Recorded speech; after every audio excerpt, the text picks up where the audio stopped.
Welcome back to In Ohio Country today, and joining me now is Kirk Merritt. He's president and CEO of the Ohio Soybean Council, one of our fine sponsors on our TV show, our podcast, and our radio show. Kirk, thanks for joining us. You bet, Dan. Good to be with you today.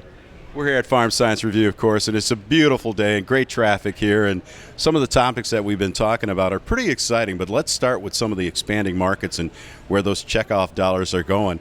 You guys had a great response back from our friends in Egypt, of all places. It's hard to believe to be talking about that, but let's discuss that a little bit. Sure. Egypt is a market that for our soybean exports was almost non-existent 10 to 15 years ago. And it has come online during that time to where now it's a top 10 market. Very important to soybean farmers, very important to the bottom line. They've especially grown their dairy industry, the livestock, so they're looking for the high quality meal that we can provide, along with the oil that goes into their food system. So really good opportunities in Egypt. Expanding markets are all important for improving the bottom line when it comes to pricing for our soybeans here in the Buckeye State and throughout the country for that matter.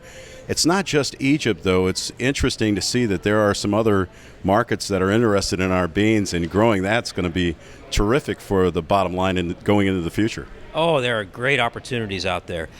China has for a long time been a big market for us. And yeah, it's a double-edged sword. You know, they buy a lot of beans, but they can shut that off when they want to. So we've really worked hard to diversify those markets. Egypt is a good example. Another good example is Bangladesh. 5 years ago, they barely bought anything. Now they're a top 10 market. Great opportunities there. We also look for opportunities to grow existing markets. So we had a group in last week from Korea. Buying delegation comes in. They love the quality of our beans, so we're continuing to build those relationships. Korea, Japan, Taiwan buy a lot of beans. And just to the south, Mexico is a really strong market for us. So looking to really expand and diversify our export markets.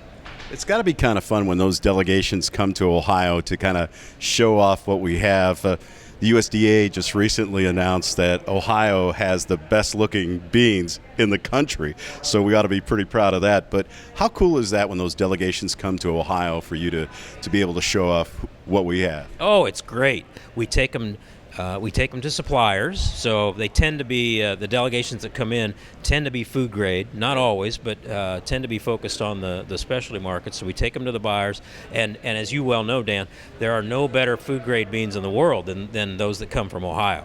The quality is superb.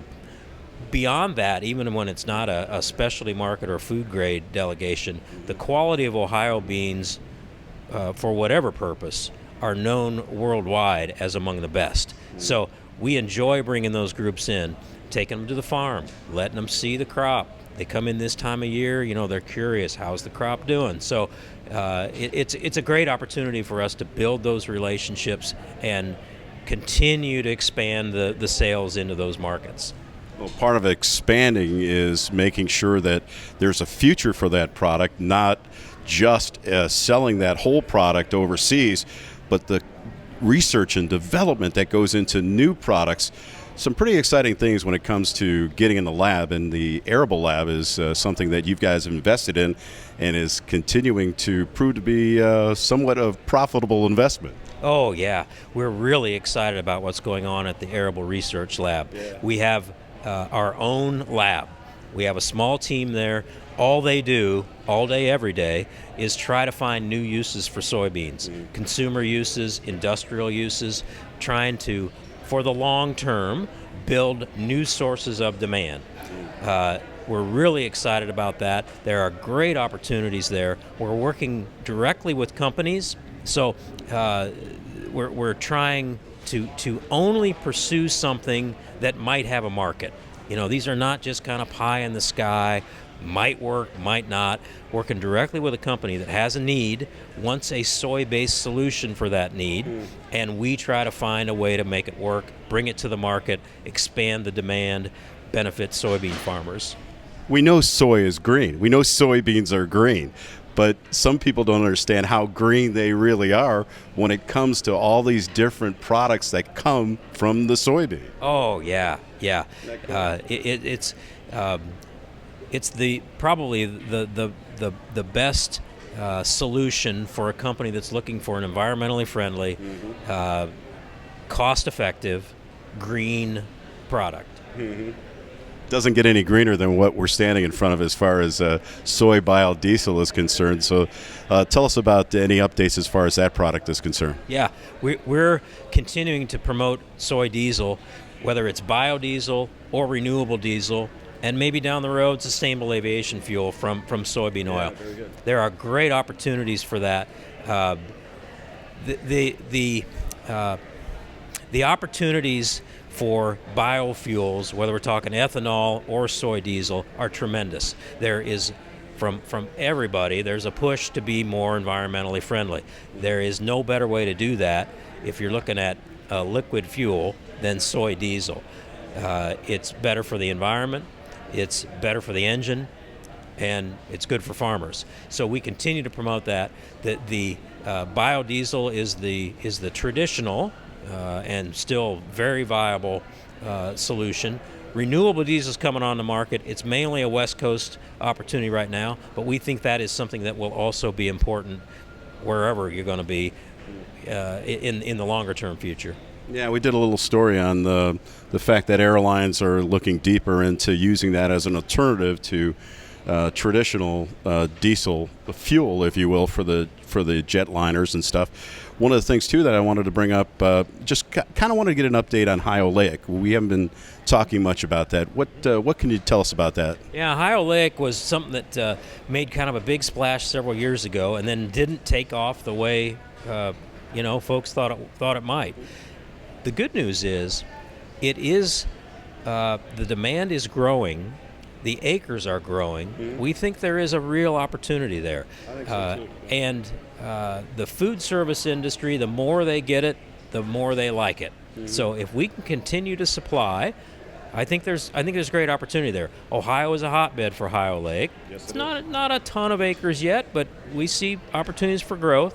Ohio, Indiana, especially. So I think Ohio Lake has a bright future if we can continue to drive the demand while we're driving the acres. Right on. Yeah, right on. Well, before we let you go, we got to talk about the fact that you can't do it alone. You have such a great group of people involved in your board and constantly bringing in fresh ideas. Let's talk about some of the new members that you brought on recently and how they're contributing to the Ohio Soybean Council. Be happy to. So in the last several months, Chad Warner from Western Ohio has come on the board, done a great job so far. Really appreciate the time and effort he puts into it, along with all the other board members. And looking ahead, our elections were held over the summer, and Adele Flynn from Lorain County will be joining our board. Really looking forward to having Adele on the board as well. And as you mentioned, Dan, we have tremendous board members. They do a great job. They spend countless hours volunteering their time on behalf of their fellow farmers to invest the checkoff as productively and wisely as they can.